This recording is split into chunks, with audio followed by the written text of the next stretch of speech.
You ask Tiger to solve.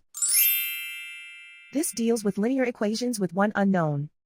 The final result is x equals 5. Let's solve it step by step. Group all constants on the right side of the equation. Subtract 5 from both sides.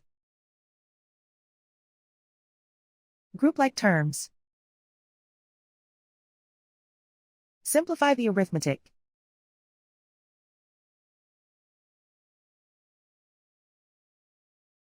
Isolate the x. Divide both sides by 4. Simplify the fraction. Find the greatest common factor of the numerator and denominator.